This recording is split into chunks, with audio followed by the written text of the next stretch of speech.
Welcome to Backstage with Becca B with special guest Afra Hines.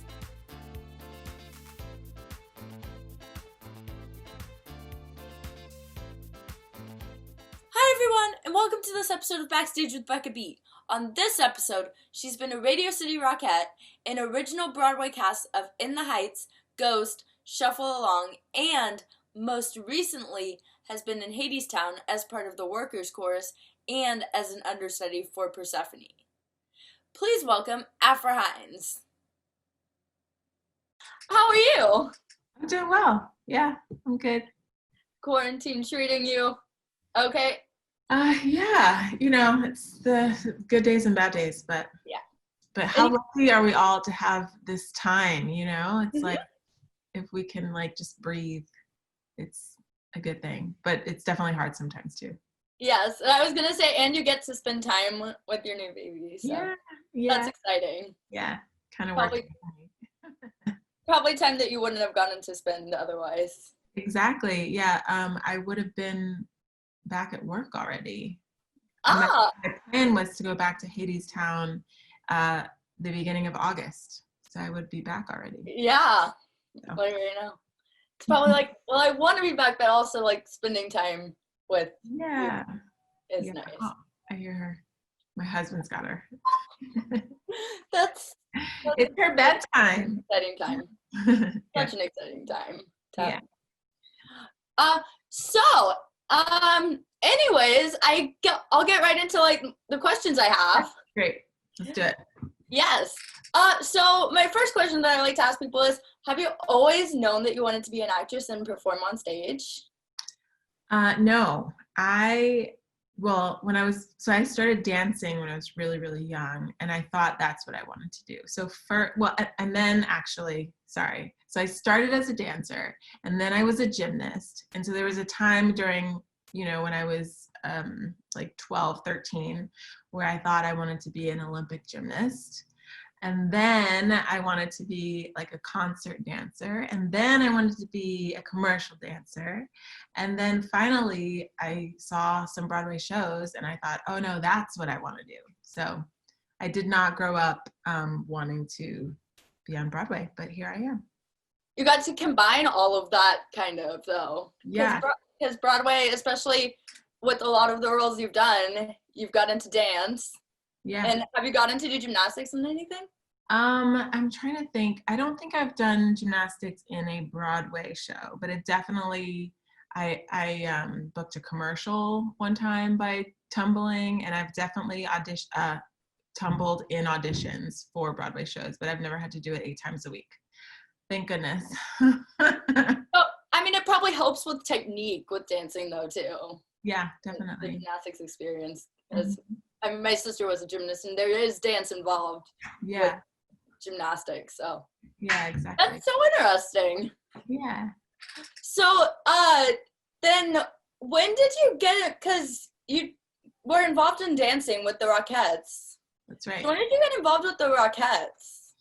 I became a Rockette. I think I had just turned 19, I think.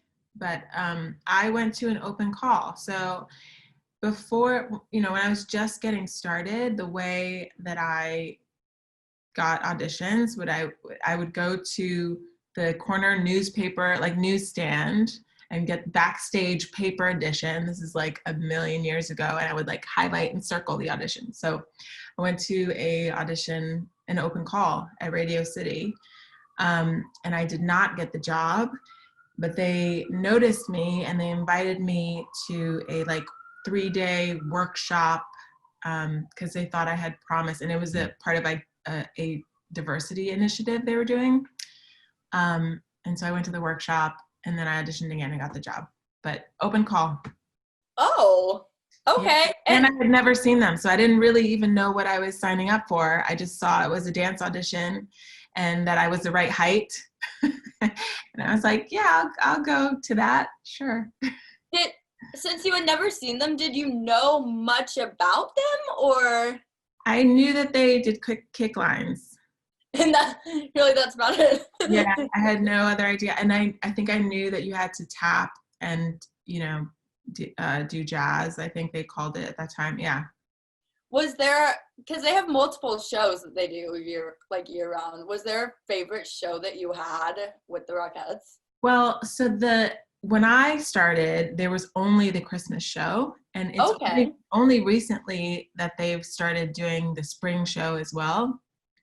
But during my time there, they would do, in the off season, we called it, so like in the summer and spring and fall, there would be like promotional events or things. Like one time we got to perform for the O Magazine like 25th anniversary or something like that, and I was so excited because I'm a big Oprah fan, and she was there, of course.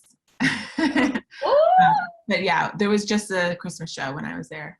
So that's so fun though.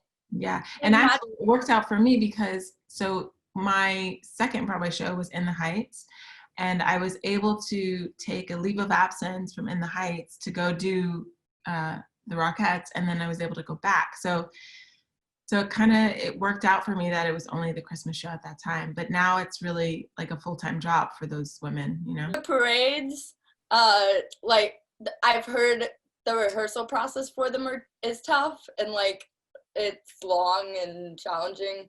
Yeah. But you also have to go through that when you're a Broadway performer too, because yeah, the parade is always crazy because a lot of times it's just a little bit different from what you do in the show, and you're still doing the show. So it's like you have to compartmentalize it and know that this is the parade and this is my normal show at night. And it's really tricky. If your brain is wandering a little bit, you'll make a mistake. So you just have to like really be focused. How many times have you been part of the Thanksgiving Day parade? I don't know. I think maybe I did it 2 or 3 times with the Rockettes. I just did it recently with Hadestown. I did it with Summer. I think maybe that's it. I might be forgetting, but 4-ish times, 5 maybe. Has there been a year where it's been the coldest? Because it gets cold around that time and you're in the costumes that you're wearing. So yeah, wasn't it recently? Like, I think it was the year that the Hadestown performed. Last Thanksgiving was the coldest on record. Oh my God. Yeah. So they had these like big, no. Maybe it was Summer. It was I think it was Summer. Anyway, what I remember is they had these like giant heaters, and they had these like tubes. And so while you are waiting to go on, or there's like right before you start performing, we're all like huddled around this like giant heater to keep warm. And I think it was Summer because I remember they bought us like long johns, like thermal wear, and we had like heat pads stuck to our body and like double socks on, and it was crazy, but it's so exciting and so fun. Yeah, it's like the adrenaline probably helps too. Yeah, and it's so short, you're out there for like maybe 7 or 8 minutes total. But I just read that they're doing the Thanksgiving Day parade this year, so I can't wait to see what it's gonna look like. Yeah, because I read there's gonna be balloons virtually, when they do it virtually, and I was like, wait, how is this gonna work, and how are they gonna keep people from like going to see the balloons and gathering? Right. Yeah. What's gonna happen? Well, it'll be exciting. Yeah, I'm excited to see. It's a new age of this. Hopefully it comes back the other way next year though. Yeah, I know. So you mentioned In the Heights. Yeah. Which you were in the original company for, yeah? Yes. So what was it like being in the original company for a show that got like that much fan love from Broadway audiences? Because it was so well received and still is. Yeah. It's so fun to see the way it's like coming back right now. Like there's so much renewed interest in it because of Hamilton. It's really cool to see. But it was so it wasn't my first Broadway show, but it was my first original company. So it was the first time that like I did a cast album, and the first time I did the Tony Awards. and like all these new experiences, because it's very different when you join a show that's already up and running. You like rehearse by yourself, and you know, there's no PR TV gigs because the show's already established. So it was really, really fun in that way to be able to do all the things that happen at the beginning of a show. And of course, working with Lin was amazing. He's a genius. But also everyone, like that team that worked on that show is still to me like the dream team. Like they work so well together, and they're all so brilliant, you know? They're just fantastic. And when you add them all together, it's like magic happens. So it was one of my faves for sure. And then I'm going to come back to that in a sec, but I have to go back real quick to ask, what was your Broadway debut? And do you remember the day you made your Broadway debut? My Broadway debut was Wicked, and I don't remember the day, but I think it was like in the fall. I think it was sometime right after my birthday, so it was probably in October. And I was hired as a Universal Swing, but it just so happened that my first like chunk of time was supposed to be in the Broadway Company. So I had 3 months in the Broadway Company, and then they gave me my own track in the Chicago company of Wicked. So then I left and went to Chicago like in January. It was so cold. But yeah, I don't remember the exact day. Wow. Like, I mean, your first show, your Broadway debut was like such a big show though. Yeah. Well, you know what's funny is it's because I didn't grow up like watching Broadway. I'm not from New York originally. I hadn't seen a ton of Broadway shows. I knew it was like a big deal, and I really wanted to be in a Broadway show, especially Wicked, because I had seen it and thought, oh, I want to be in that show. But it wasn't like, you know, a lot of people grow up wanting to be on Broadway, so they like have this sort of idea of what it is. I didn't have any idea. So, you know, it was important to me, but it wasn't important enough that I like wrote the date down on my calendar, you know? Yeah. Yeah. I mean, it was probably exciting nonetheless, but yes, definitely. It probably helped you keep your cool a little bit more though during the first date you went on. I don't know. You know what's funny about Wicked is that for my put-in, I didn't know what do you know what a put-in was? Yeah. I didn't even know what that was. So like I got there and I was in costume and supposed to be dancing and singing full out, but nobody around me was doing anything full out. Everyone was in their regular clothes, like a put-in. And I was like, oh, I don't have to, like, if they're not dancing, I don't have to. So I was like marking my put-in because I had no idea. Like no one told me. So I think it's kind of a funny story now to think back. Like a lot of times when someone is making their Broadway debut, I feel like it's really generous for the people who've been around to like just sort of take them under their wing, you know, because no one even told me. So you're probably that person now in shows if someone's making their Broadway debut. Yeah. Who's like, I try to be. And also the same thing with swings. Like a lot of people, if you've never been a swing or an understudy, you don't really understand how difficult that job is. And so I always try to be extra nice and extra supportive to the swings and the understudies, because that gig is hard, you know? Yeah, the amount of tracks they have to cover in some shows. And they are the MVPs because they save the show all the time, you know? So they deserve all the love. That's what I say. I call them the MVPs, and I call understudies the MVPs because honestly, it's fact. So when was the first time that, going back to In the Heights, when was the first time that the cast really saw that it was becoming something big? I don't know, because, you know, it's like it was a different time. Like we knew it was a big deal, especially once we got all the Tony nominations, and like the fans were amazing, but it was a really different time. Like nobody was on Instagram. Like there wasn't like the social aspect to it then that there is now. So like the only way we knew, or the only way I knew that it was like a really big deal were the reviews and the reception we had from the live audience, or when we would go out into the stage door. But like nowadays it's so different, because there's so like the social side of it is such a big part of the industry now that it just wasn't back then. So yeah, the word of mouth is definitely a big thing on Twitter and Instagram. It's like if you're part of that Broadway fan community on Twitter and Instagram, then you see other people recommending shows and you're like, okay, I'll remember that show so I can go see it. Yeah. So, and then performing at the Tonys. Yeah. What was your first time doing that like?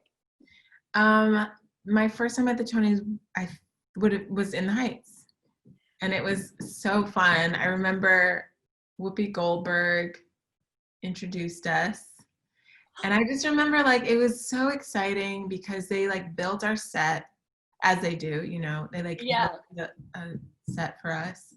And again, it was like slightly different from what we do at night. It was like a medley of, I think, 3 songs. And Radio City is so huge, but also at Radio City is where I performed as a Rockette. So it also feels like anytime I'm in Radio City, like a lot of the stagehands are the same from when I was there, and like the doormen and like so it feels like a little bit of home to me when I go there. So it was just really cool to have like my 2 worlds sort of collide in that way. Because Radio City Music Hall is like so beautiful. Like it's my favorite place to perform. It's so gorgeous. So the full circle moment happening. Yeah, exactly. So when you were a Rockette, was that the year you moved to New York, or how many years after you moved to New York? No, so I moved to New York in 2000, and I did my last 2 years of high school here, and I became a Rockette in, I think my first year was 2002. So yes, definitely a full circle moment there. Yeah. That's so cool. Yeah.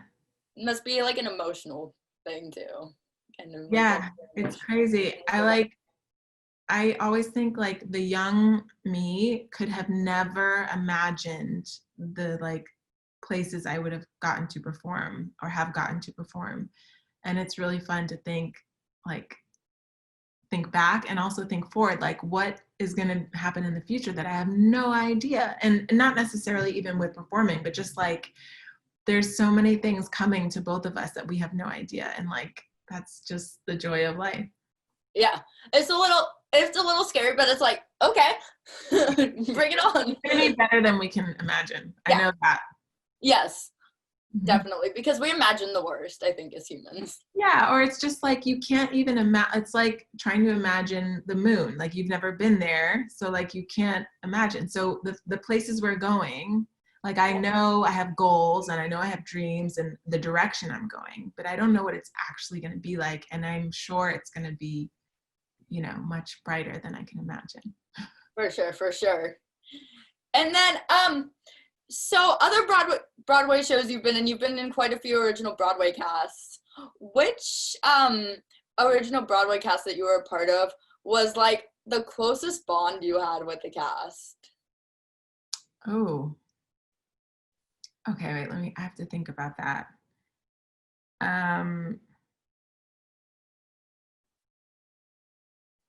That's such a hard question.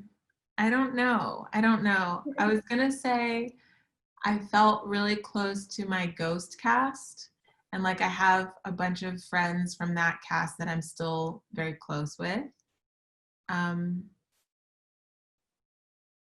But it's so hard to say because it's like every show you do feels like a family.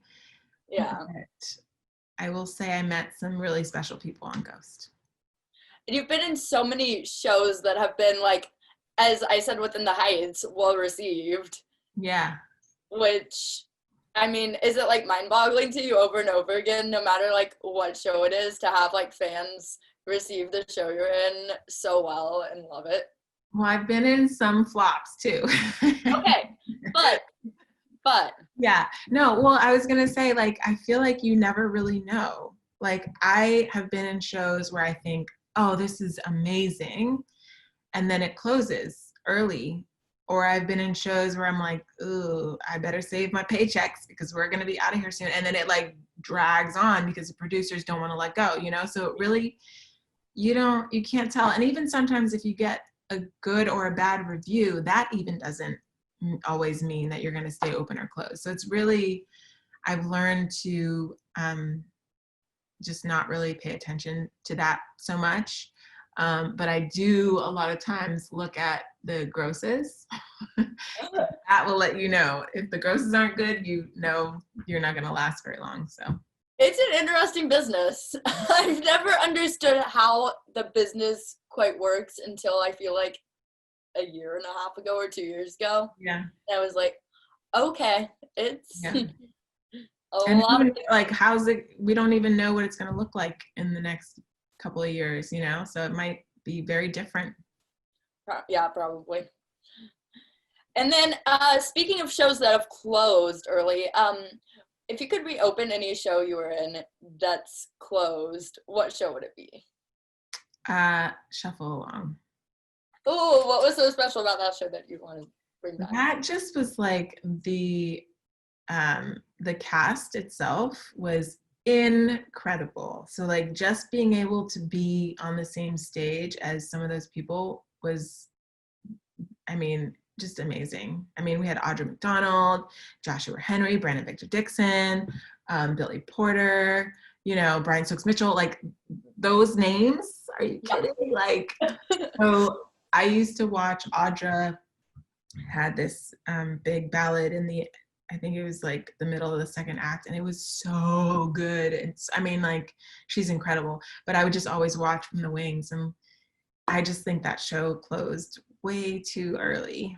So Okay, speaking of big names like Audra McDonald, who you've worked with, who have you been most starstruck by to meet before, like, when starting to rehearse for the show? You know, I don't know. Maybe Audra, but I haven't really. I don't know. I don't really get super starstruck in that way. Yeah, I don't know. I just like, what helps is when, so people who I like may have felt like, oh my gosh, they're in the room. Once I see, like, for example, Audra, once I saw her work ethic and like how in it she was, it sort of takes the, like, she's not a diva. She works really hard. And so that sort of like makes everyone else be like, okay, I don't have to fangirl out right now because we're all working hard, you know? Yes. It's like we're all the same. We're all in the same room making the show happen. Yeah, everybody's got a job to do, and like focus on your job and let's make this the best it can be. Kind of going off of that, have you learned any valuable lessons from anyone like her in shows that you've been in? Yeah, just like watching people like her, Adrienne Warren, for example, they work so hard. And I think when I was young, I sort of had the idea that you either were just really good or you weren't. Or like if you were really good, you didn't have to work very hard. Or I don't know, I like didn't really put it together that even the people who are at the very, very, very top of their game, you know, however many Tonys, Yeah. they're still putting in the work every single day to get better. Like nobody is like, oh, I made it, I'm gonna just like relax. I mean, maybe there are some people like that, but we forget them, you know? It's the people who like are doing the work all the time. And I think that show, Adrienne Warren and Audra, seeing how fully committed they were every day, put in so much work, it was really inspiring and sort of like, oh, it's not luck. It's not just like natural. I mean, they have obviously natural talent, but like you have to also work to get, you have to put those two things together to go. So it really inspired me to like, oh, I say I want to be like the best at this. I have to put the most work in. Like nobody's just going to hand you something. So it was really inspiring to see and encouraging. I love that. That's amazing to see people who you respect and like love just work so hard to achieve what they are getting and continue to work so hard. Mm-hmm. And you can tell when those people are working hard continuously. Yeah, I mean, it's like if you think of like an Olympic athlete, they're training all the time, and it's the same. Like Broadway actors are the best of their craft, so they're continuously training all the time, you know? Yes. I see it. So then before I get to Hadestown, when did you get involved with Summer? Because with Donna Summer? When, I don't remember the year. I'm so bad with dates, but I was doing so when I was in Shuffle Along, I started a workshop of Summer. Okay. So I was doing that Summer during the day, like rehearsals and workshop, and then Shuffle Along at night. And then Shuffle Along closed. We finished the workshop, and I went on tour with Hamilton. And then while I was with Hamilton, Summer, I took a leave from Summer to go do, from Hamilton to go do Summer at La Jolla. Then I went back to Hamilton. And then Summer announced its Broadway run, and then I left Hamilton and went to Summer. Wow. But I didn't stop the whole time. No. Yeah, I was just sort of like ping-ponging around. Like Hamilton knew that Summer was something that I was like on the horizon for me, and that they knew that once the Broadway company of Summer was happening, that I would be leaving. So like everybody was sort of on the same page, and I was just sort of bouncing around. And it's not unusual. Like a lot of performers, Broadway performers, will do workshops during the day while they're performing at night, which is super grueling, but it's also like a good way to always have something on the burner, like something that I'm working for in the future. And you are on tour with Hamilton in California area, right? Yeah. Okay, so Angelica Tour. Yeah. Yeah, so it helped that because the workshop was in California too. Exactly. And so that probably helped a lot. Yeah. What's it like being in a show from the workshop stages? I love it. I love being a part of something as it's being created, because oftentimes it changes quite a bit, and like characters are developed more, or you'll see different songs come in and out, and you get to sort of put your little stamp on it. So you're creating with the team, they're creating on you, and you sort of have input. Like if something doesn't feel right, you're able to say, hey, I don't know about this. Like, what if I do this? In a respectful way, obviously. Whereas when you're joining a show even if you're joining the rehearsals for Broadway, like for example, in the Heights, they had already done off-Broadway and I joined for Broadway. So there was like they had already like pretty much made the show. So when you're part of the workshop, you really get to put your little stamp on it, and I love it. That's like my favorite way to work. That's what I've heard from a lot of people who've done workshops, that it's like the most special thing to be part of. Yeah. And it was such a good show. I feel like it was a really underrated show because I saw it on tour last year. Wait, which one are you talking about? Summer? Summer, yeah. Yeah, it was fun. It's like a jukebox musical. But all the music is like so great. Same with Motown. I loved Motown because that cast was incredible. So like getting to hear Michael Kilgore sing every night, or Morgan James, like these amazing voices. So it's fun. Yes. Gosh, you get to hear so many good people sing every night. Yeah. And people get to hear you sing stuff too. Yeah. So like that's lucky them. So also gotta talk about Hamilton, obviously. Yeah. So what was it like being part of Hamilton and because when you joined, it was already huge, obviously. Yeah. Well, I wanted to be in Hamilton, obviously. Who doesn't want to be in Hamilton. But because it was the same team as in the Heights, I like knew that I would love working with them. I knew that I loved the movement particularly. And I think I actually auditioned for it when it was, I think I may have auditioned for the Broadway Company. I think it had already happened at the Public, possibly. I don't really remember. But I remember feeling a little bit like I had missed the boat. Like not that I thought I would have gotten it or anything, but like I felt like I like this thing that I wanted to be part of had already sort of taken off. But anyway, so when I got an audition for the touring company, I was very excited. I'll say that. Yes, I mean, I can imagine. Yeah. What do you think makes Hamilton like something that is continuously talked about, people love, etc.? Well, it's really good, first of all. Yeah. Like everything about it, all like the writing is good, the music good, the choreography is great. It's also like something that no one had done before, so it's sort of cutting edge.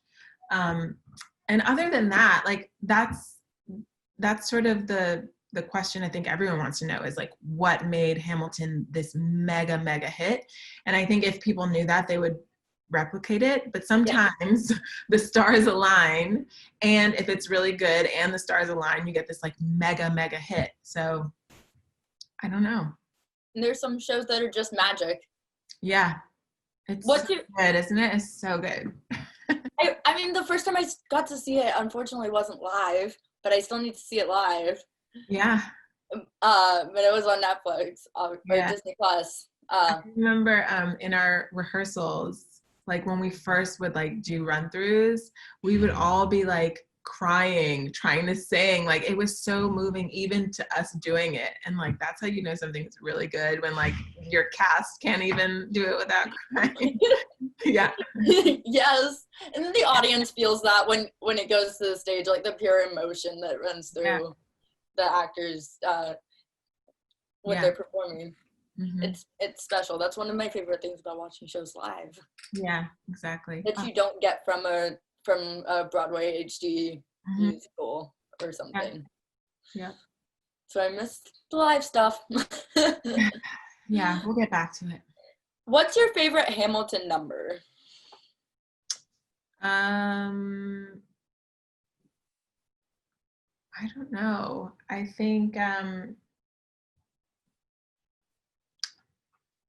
think oh my gosh, I'm forgetting the titles now. But the one where, oh my gosh, this is so the one where they have just won a battle, you know what I'm talking about? And they're we're standing on chairs and things at the end. That one. Okay. Do you know the title? I don't know why I'm thinking. It's a lot. There's a lot. There's so many songs. There's a lot of, Anyway, so that number is like so, it's just like there's so much adrenaline and so much like pride, and like everyone is so hype, and it's really high energy, and you have those guns and things that you're turning with, and like it's just that number is my favorite. The staging is genius. Yeah. Yeah. Also really difficult because we would end in these like pools of light, and you had like a turn, and then you had to land and be facing a specific direction, and you have to land that same direction every night.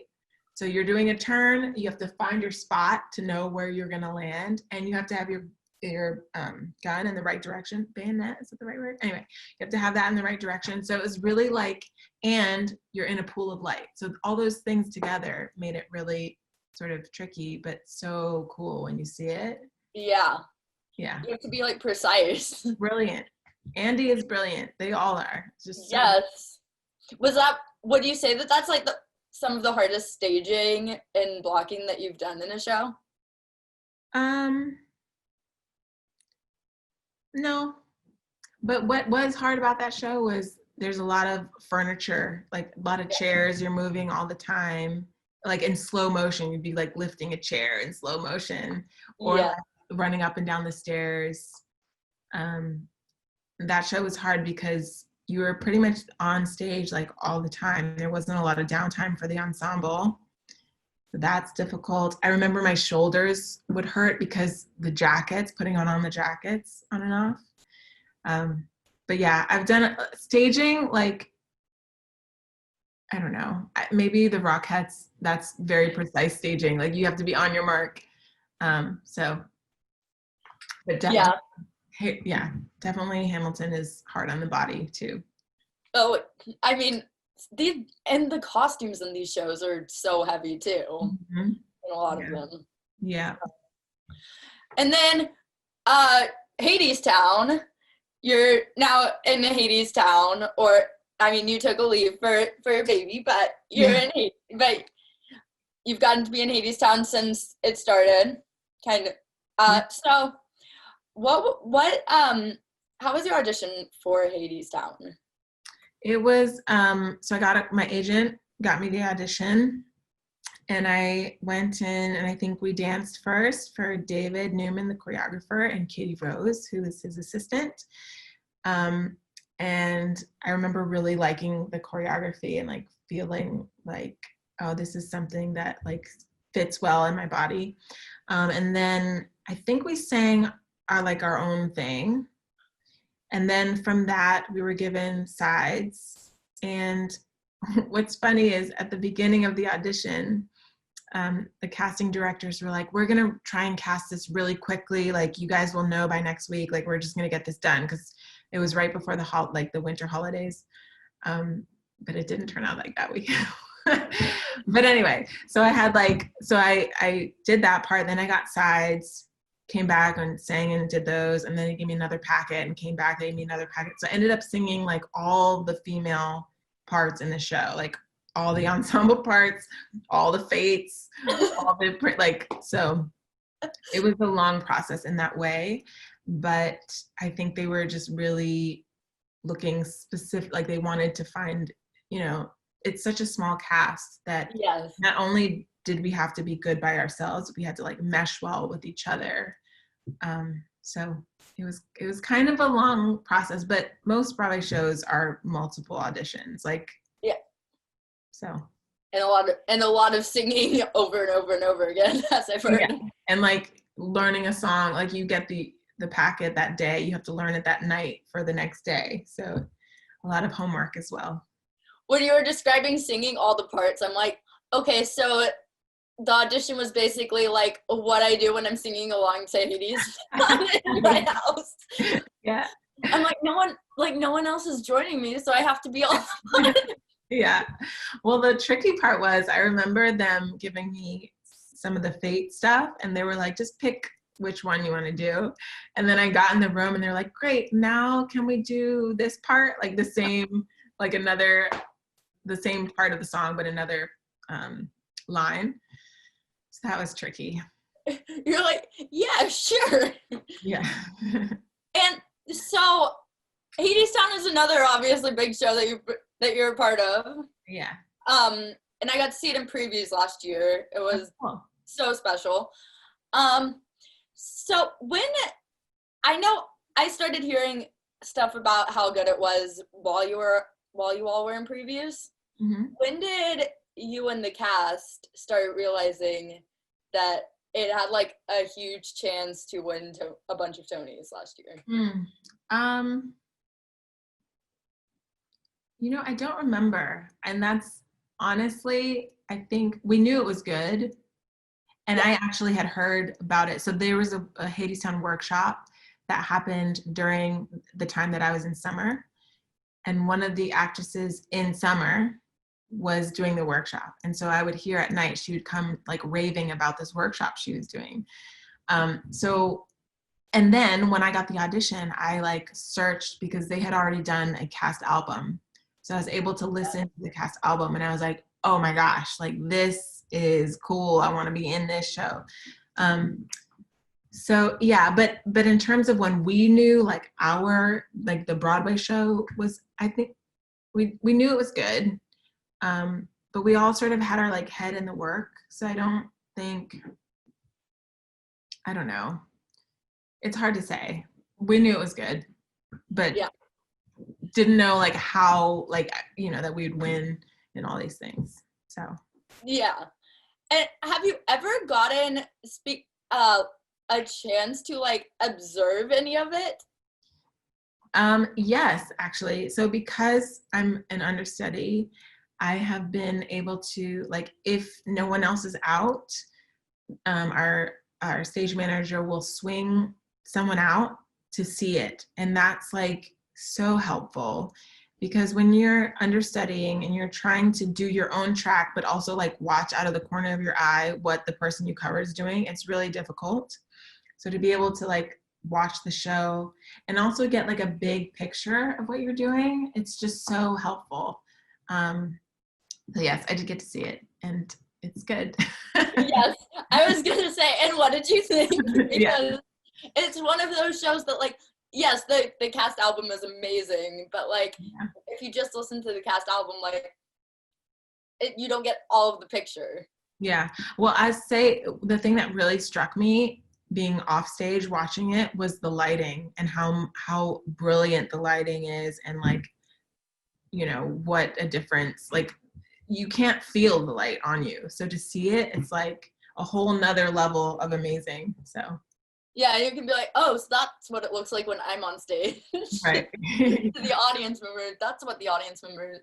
Yeah, like at the end, I'm forgetting the titles again, but like at the end, it gets all dark and foggy. It looks so cool.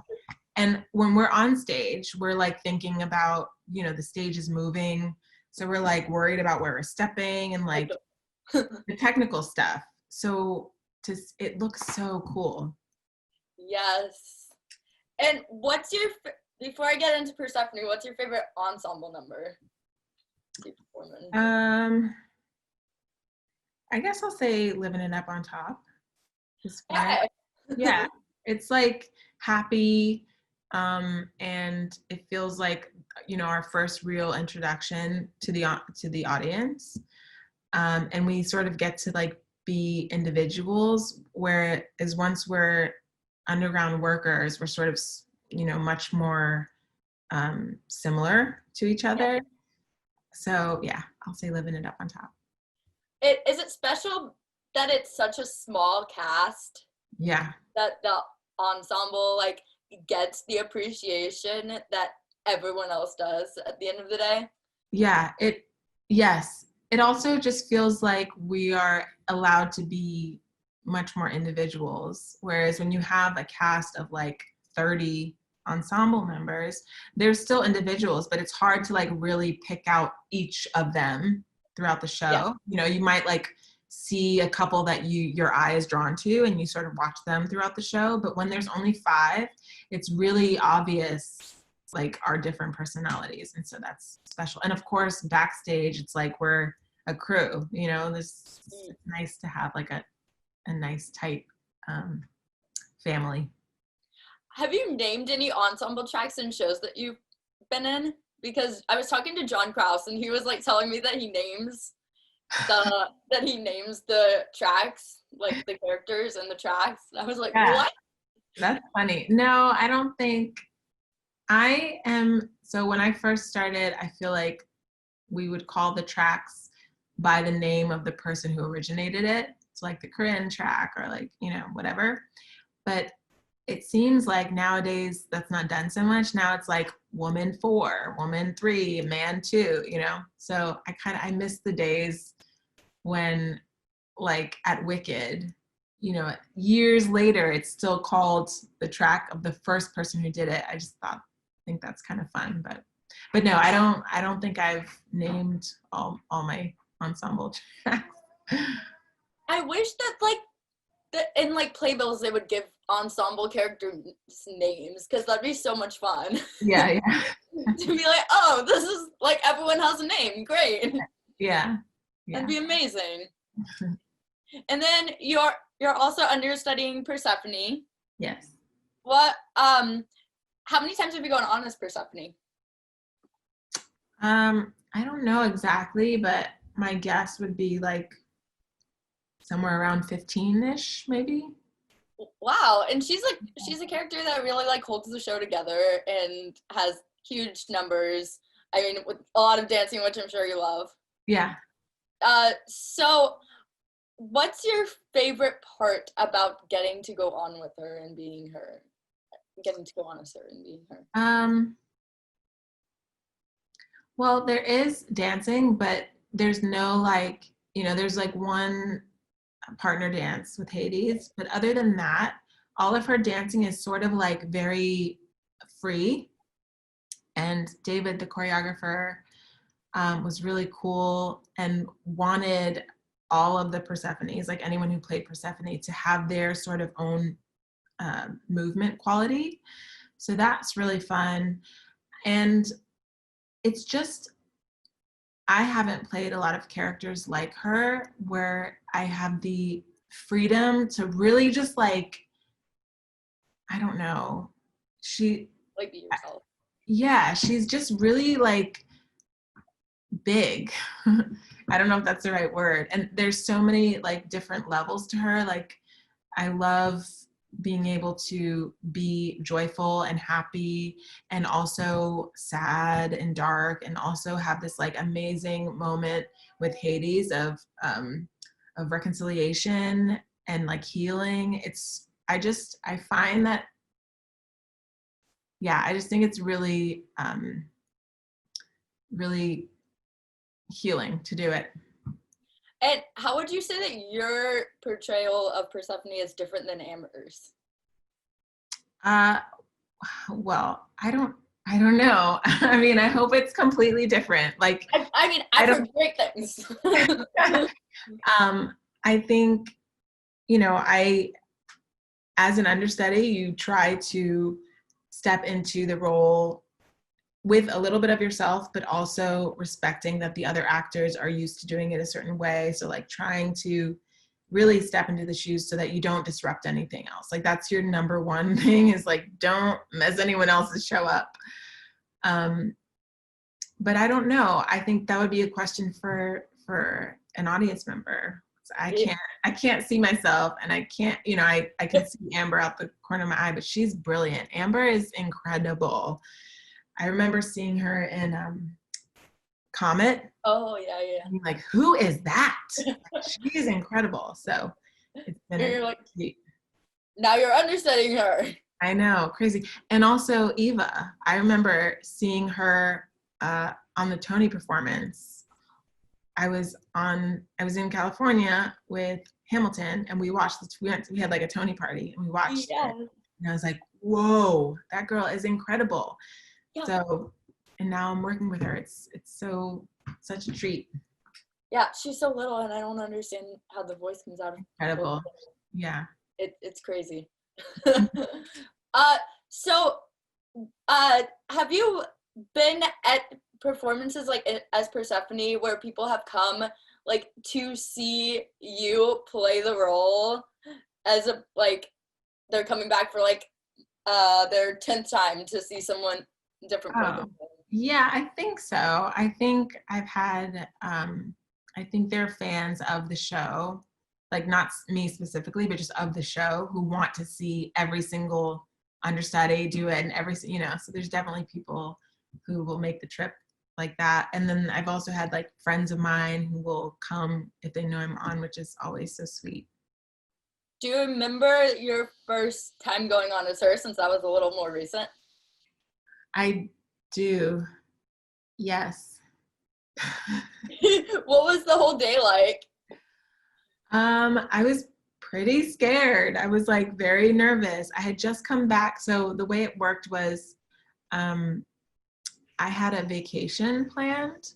And so my put-in was before my vacation. And then I went on vacation, and then I came back and like went into that role. So I was nervous, not only because it was my first time doing the part, but also because I had like taken a week away from the show. So like, am I gonna remember everything? It's very nerve-wracking. But I do remember the cast being really supportive, and that's so important because you can't do it otherwise. Like you really need people to sort of hold your hand. Yeah, so it was fun. It was very scary. I slept really well that night. I was so glad to like check it off the box, you know, 'cause it only gets easier as you go along. Like the first one is always bumpy and like a little bit scary. You figure yourself out more and more as you go along. Yeah. It's fun. And then you also got to perform at the Tonys with Hadestown. Yeah. So, and that performance was wow, and the lamp swinging just ridiculous, and it's stunning to watch. What was it like performing at the Tonys with Hadestown, and then what was it like when the show won that many Tonys? Performing was really fun. It was a little bit tricky because the lamps, we had to have a rehearsal just for those lamps because they swung a little bit different than they do at the theater. That was tricky trying to like get that because we wanted it to look perfect for the Tonys, obviously. And then we won. I can't even remember. I'm trying to remember where I was when we won because we didn't stay. So like, for example, when we won for In the Heights, we were all still in the audience. Like they let us sit in the house. And so we all ran to the stage to get the Tony Award. It was so fun. But nowadays, really, the cast doesn't really stay. So I'm trying to remember where we were, where I was. I think I had gone back to the theater to change and then I think I was like in transit when the Tony was announced. Oh my gosh. Yeah, I think. And then we went to a after party, which was awesome. So fun. Wait, so what was your reaction when it won, wherever you were? Thrilled. I was super yeah. Were you like the one freaking out in the middle of public, or is it like? No, I don't think I was like super surprised. I think what was more exciting to me was all the other wins, like for sound design and, you know, like all those lighting and stuff. Those were more not surprising, but like those were the ones that I was like, we didn't know if it was going to happen or not. Whereas Best Musical, it might not have happened. Like, I don't want to sound like, oh, we had it in the back. Like, it wasn't like that, but it just wasn't as I don't know. The other ones were more exciting to me. Yeah, it's like based on or like things you had heard. You probably were like, okay, so we have a shot. Right. Yeah. Type thing. Yeah. And then, I mean, speaking of the success all the shows you've been in have had, or most of the shows you've been in, as you mentioned earlier, have had. Do you have a most memorable stage door experience with fans?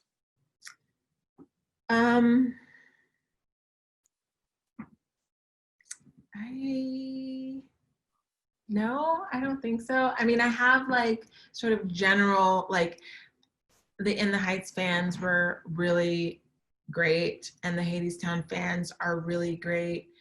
The Hamilton fans are a little intense. Yes, I can imagine. But also really great, you know.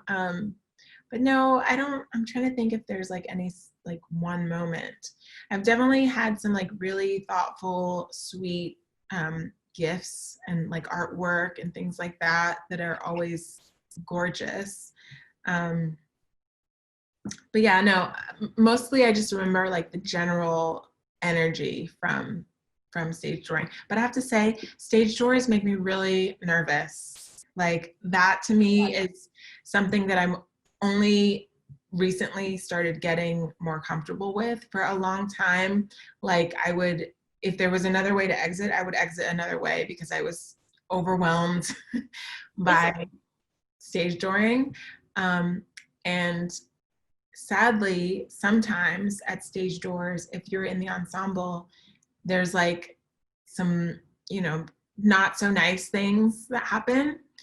So that is also, for a while, sort of discouraged me from doing stage doors.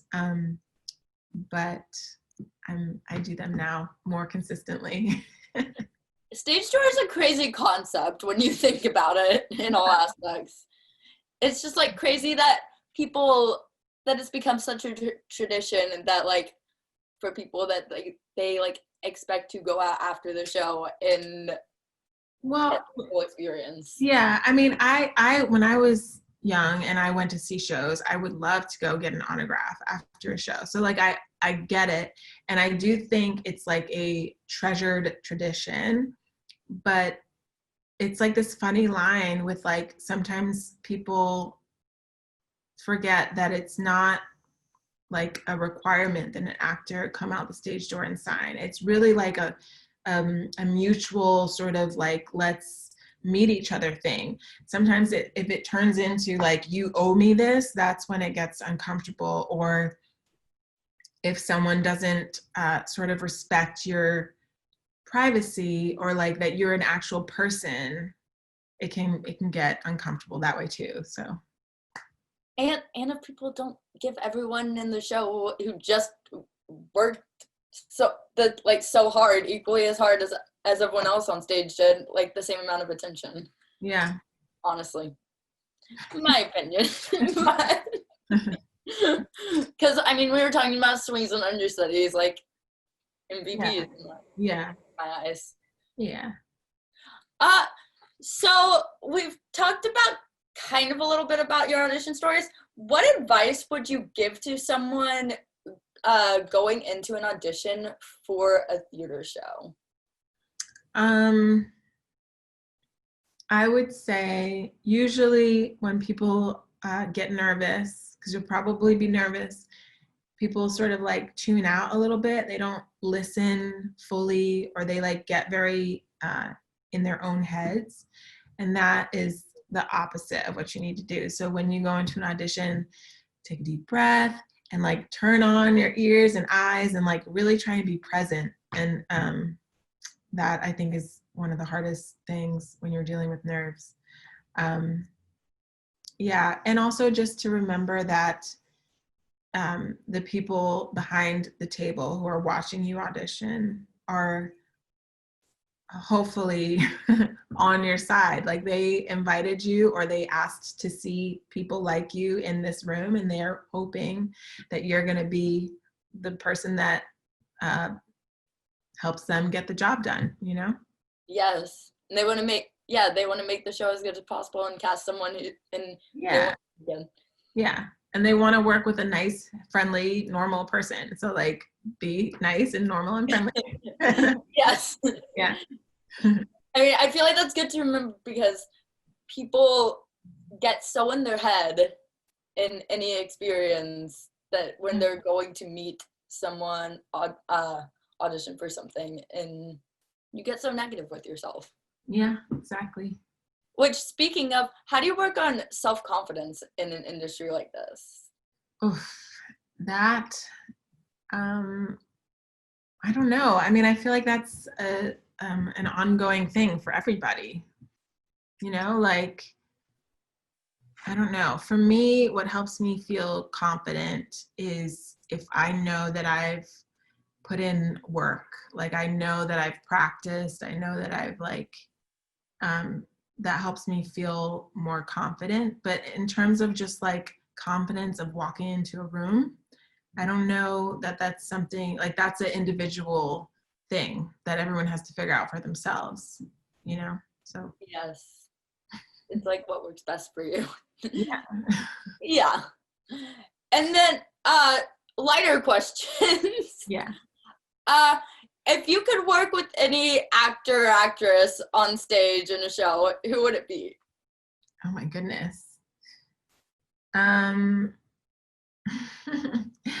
That's a really difficult question. I don't know.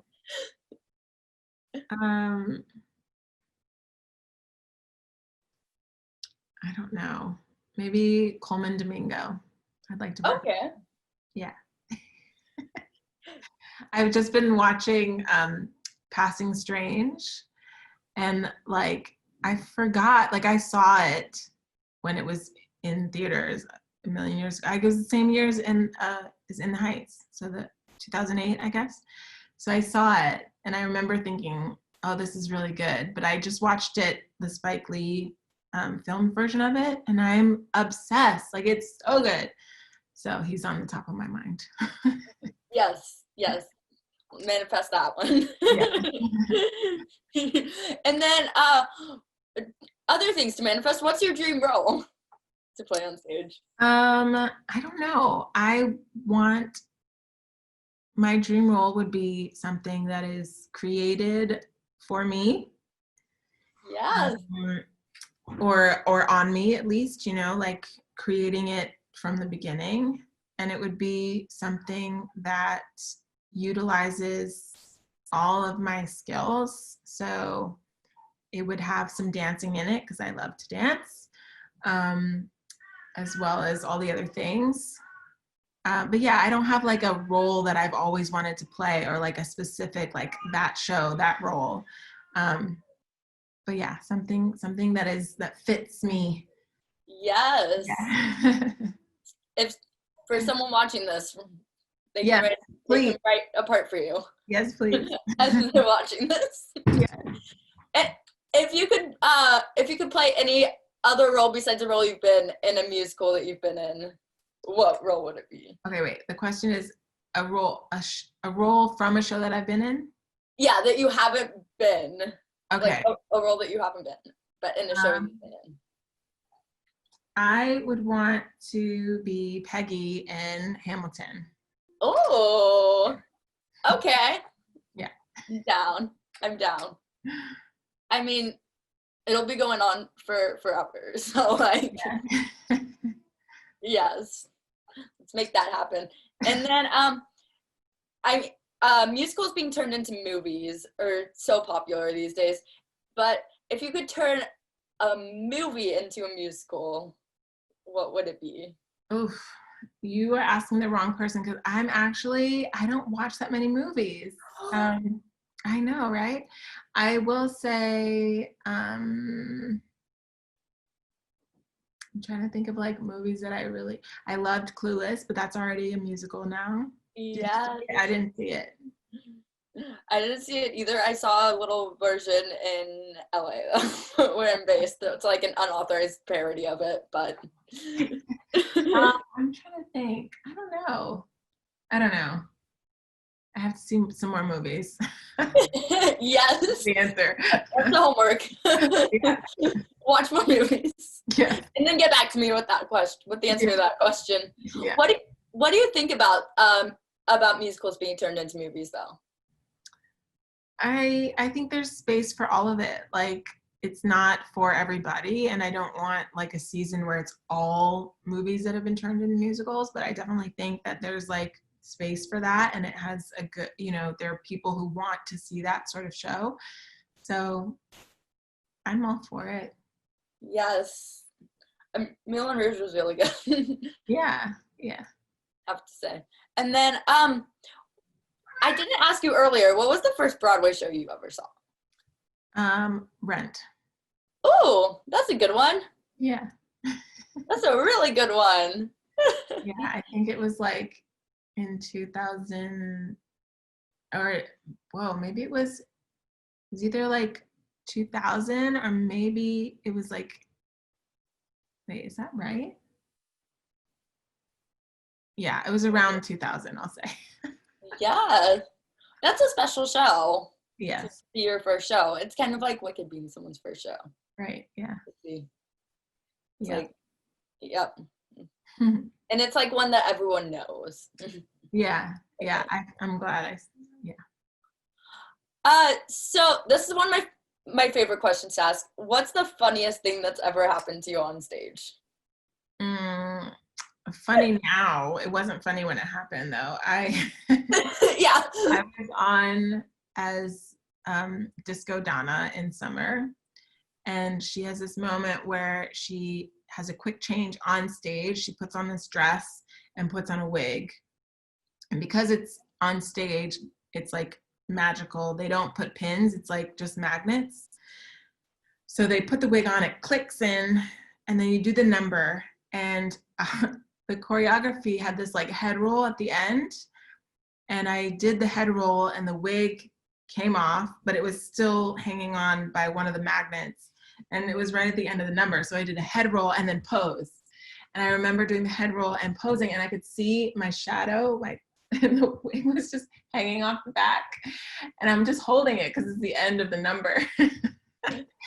And then I had to like do a little turn, and I just like yanked it back on. And it was so embarrassing. And I don't know how the audience like didn't crack up laughing. They were so kind to not laugh at me, but it was pretty hilarious. You're like, oh no.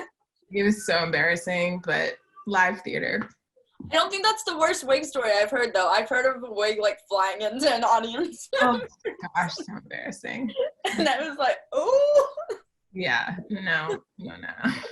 Yeah, that'd be something to witness. Yeah.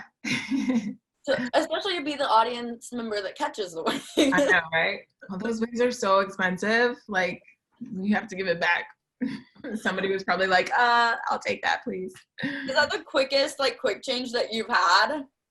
I've had a lot of really, really quick changes. I don't even know, like, what would be the fastest. But it's usually, you have, like, 3 people helping you, and you have it down to, you have the choreography, and so I don't know. I wouldn't be able to tell you which one, but that one was done on stage. So I have not had a lot of on stage changes, I'll say. Yeah, that's insane. Yeah. That's insane. Yeah. I mean, hey, but at least things have gone well with like the turntable though. I know, knock on wood. Yeah. Has anyone had problems with the turntable or no? Yeah, so I've done 2 shows with turntables, Hamilton and Hadestown. And in both shows, we've had a situation where the turntable has stopped completely working, or it's started working in weird ways. And that is crazy because usually, like at Hamilton, they had a plan. So we had like plan B, if it doesn't work, this is what you do. But when it happened, plan B went out the window, no one remembered. Or in the case of Hadestown, we didn't have a plan B. So it happened, and our dance captain runs into the wing, and he's like whispering things in the wing, trying to tell us what to do. And we're all like, what is happening? And then during the intermission, we had a meeting, and there was like, I mean, it looked like, you know, NFL like scribbles, like this is what we're going to do, this is the plan. And then it got fixed. So we didn't have to do the scribbles because it was crazy. But yes, it happens. So you're like, I'm not a football player. We're all like in the room like, how are we going to remember? Like, I don't want to follow a play. Oh yeah, but they were able to fix it. So yes, love that. Yeah. I feel like it'd be better if it stopped than if it worked in a weird way though. Yeah, it gets really tricky if it's like moving slower or faster, or like in the wrong direction, or it can start getting really dangerous. Yeah. Because like I remember when it happened at Hamilton, I had to exit, and it was moving, and so you're walking, there's like different, you know, you're walking from one moving thing to a solid thing. And so your weight is off. So we must have all looked like we were drunk exiting because we're all like, you know, our body weight's not used to where it was going. So super embarrassing. I mean, I'm sure the audience either didn't notice or like, or they were like, okay. I don't know. I hope so. They were probably just so into it. So. Yeah. Hopefully. And then, yeah. I mean, and then other kind of lighthearted question before another deep question. What would your dream vacation be right now if we were allowed to like travel and leave the house? So my last vacation was to Santorini in Greece, and it was so beautiful. Like I don't normally like want to go back places. Like I'm more like, oh, let me see what's next. Like I want to do more different things, but I would go back there. It was so beautiful. Yes. I've been dreaming of that like one day. Greece was my last family vacation too, so yes, I'd so love to go back. It's stunning there. Yeah, incredible. And then kind of going off that, what's the first thing you're gonna do once quarantine ends? I am really missing being in a studio with like lots of people. So I would love to like go take a dance class or go to see theater, or just hang out with friends. Like I miss just hanging out. Yeah, and inside, right? Yeah. In people's spaces, you know. Yeah. So. It gets lonely. Yeah, I just miss like hugs, you know, hugging my friend. Yeah. It's like, what's human interaction these days with people you don't live with? Right. Yeah. And then speaking of like the situation we're currently in, what do you think when it all ends, what do you think live theater will be like when it is able to come back?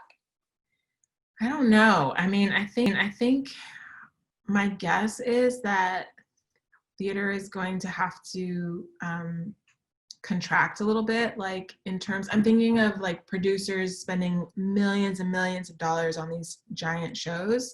My guess is that we're going to see some sort of like more intimate, I mean, they'll be in the same spaces obviously, but like maybe not huge casts and not huge set pieces and not like elaborate, like I think we'll see sort of like pared down productions, which there can be some really amazing come out of this time.